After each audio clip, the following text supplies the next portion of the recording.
এখানে এভাবে মত শব্দটা ঠিক আসলে ইয়ে নয়। আমরা যেটা করছি, আমরা সকাল থেকেই তো আসলে আজকে নির্বাচনের কার্যক্রম যেটা, বিশেষ করে আমরা যখন ব্যালট বাক্স ছেড়ে দিই, তখন নিরাপত্তার মূল বিষয়টা কিন্তু সামনে চলে আসে। আমরা প্রিজাইডিং অফিসারকে সাথে নিয়ে সকাল থেকে আমরা কাজ করছি। আর ইতিমধ্যে ১৯৫ গাজীপুর ২ সংসদীয় আসনের সকল কেন্দ্রে কিন্তু ব্যালট পৌঁছে চলে গিয়েছে এবং আহ, তাদের সাথে যে নিরাপত্তা রক্ষায় যে পুলিশ সদস্য সহ আনসার সদস্য যারা রয়েছে, তারা অবস্থান নিয়েছে। আমরা এই বিষয়টি এখন একটু নিরাপত্তার বিষয়টি আমরা দেখার জন্য বের হয়েছি। মূলত এই আসনের ভোটারদের উদ্দেশ্যে একটাই বার্তা দিতে চাই যে একটা সুষ্ঠু সুশৃঙ্খল পরিবেশে আগামীকালকে একটা ভোট হবে।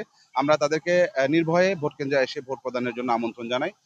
পাশাপাশি আমরা আজকের দিনে যে সকল এই সংসদীয় ২ আসনের যে সকল জায়গায় ইতিমধ্যে প্রিজাইডিং অফিসারগণ পৌঁছে গিয়েছেন, তারা কিভাবে তাদের অবস্থান গ্রহণ করছেন এইটা দেখার জন্য মূলত বের হয়েছি।